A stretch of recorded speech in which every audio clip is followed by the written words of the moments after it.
This week I am sharing a week in my curriculum, and I am so excited to share this video with you. I started off by making bagels.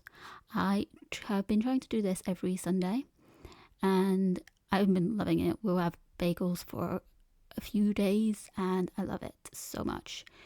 Fresh bagels at the start of the week is perfection. So on the day I was filming this was my first attempt at using a stand mixer. I found that the electric mixer that I had was kind of too heavy for me.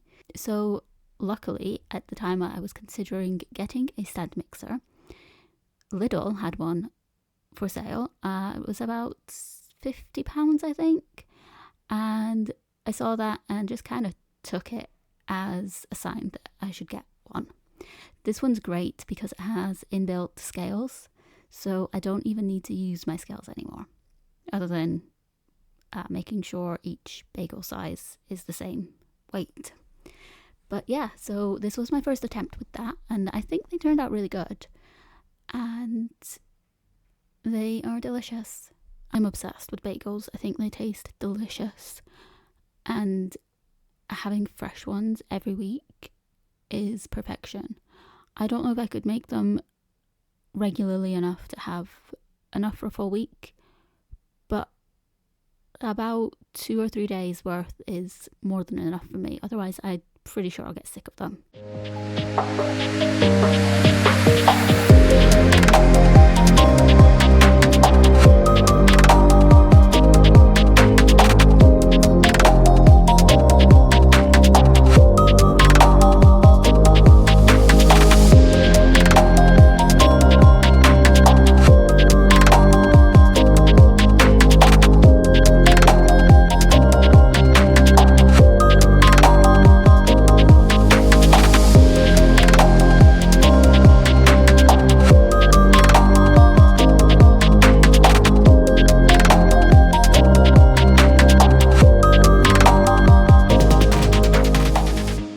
So I covered them in the towel and then put them in my bed, covered with more blankets for the hour, because that's where it's the warmest. You need them to be nice and warm so that they rise properly. And then I took them out of the bowl and just get on with it. Like, I think this bit is probably the hardest bit, I think. Making sure that it's still risen enough and not it. As you can see, I'm trying to knead it again. It's kind of sticky, and then making sure that each ball is roughly the same size and weight. So yeah, I don't do that anymore. I find I don't need to, but I do definitely try and make it as round as possible, so that making sure it is equal weight for each bagel is a little bit easier.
delicious they turned out. They look beautiful, actually much better than this week's ones, which is weird, but yeah, they tasted amazing. This week's ones taste amazing too, but those look better. Anyway, on Tuesday, I think this was, maybe it could have been a Wednesday, I got my sewing machine out and practiced sewing. So I thought I would practice straight lines for a little bit, and that was fine. You'll see that I'm still not very good at straight lines. That first one was actually pretty good, but I just kept practicing, doing more, just doing as many as I could for a little while, and then honestly, I got a little bit bored.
I ended up getting a little bit bored of just doing straight lines over and over again.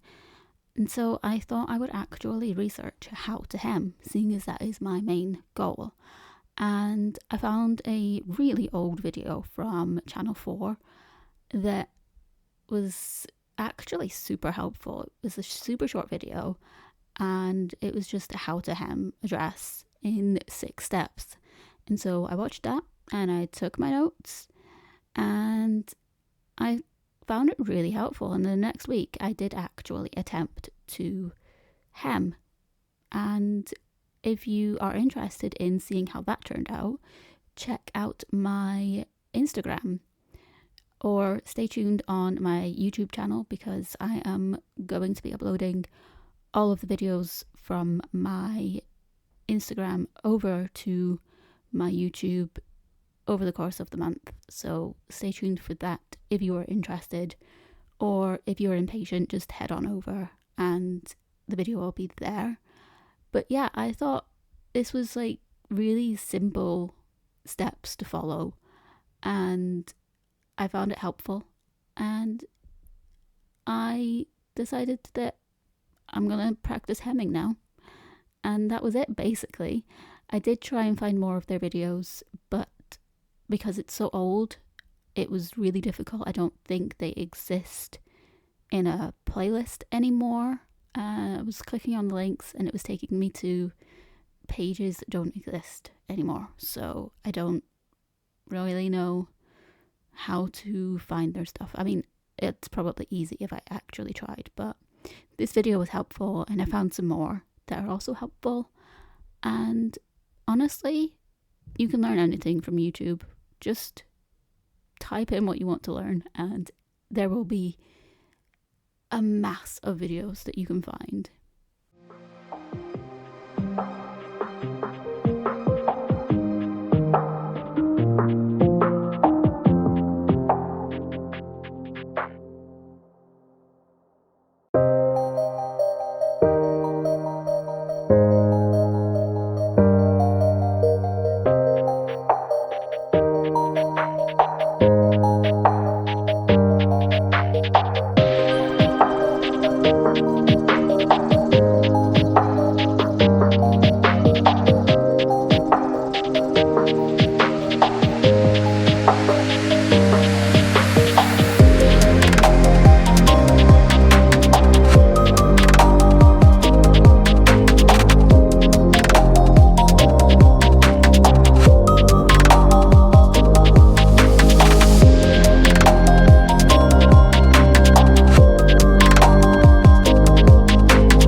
And then finally, I typed up my tarot notes, and I did this for about an hour on a Thursday or Friday. Honestly, I filmed this weeks ago and I can't remember the days I did all of this. But yeah, I just got my laptop, sat on my bed, and typed away.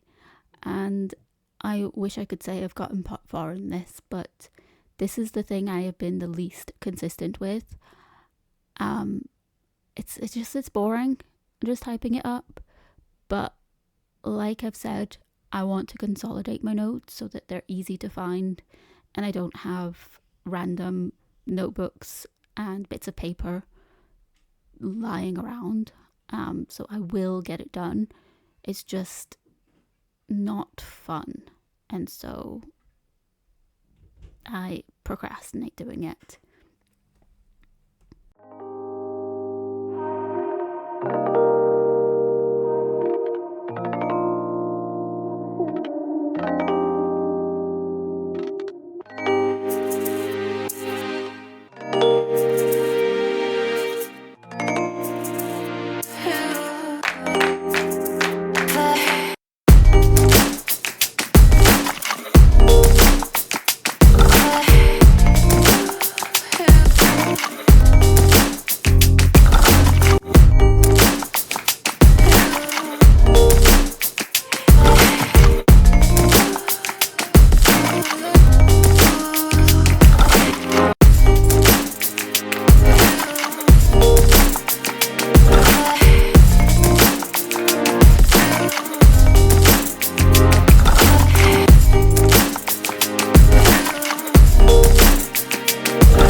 what I have been trying to be more consistent with is pulling a tarot card every day. I'm not doing it every single day, but I am doing it at least 3 times a week. And so I will just shuffle the cards as well as I can. I'm not very good at shuffling. And then I will pull a card and write my notes. When I was filming this bit, I had run out of the tarot journal that I had designed and wanted to design a new one. And I just procrastinated doing that. So I was just using the planner that I have shared in my previous video to write it up. And that's been helpful, but I do think I'm still going to have a page journal thing. And yeah, I still need to work on my intuition with the cards, but for the most part, I get an idea from looking at the cards and quickly reading the description. And yeah, that is my video for this week. I apologize for my lack of videos in April, but hopefully I can get back to it, and I will talk to you all hopefully very, very soon. Thank you so much for watching, and if you are a new subscriber, then thank you for subscribing, and I appreciate you all. Talk soon. Bye everyone.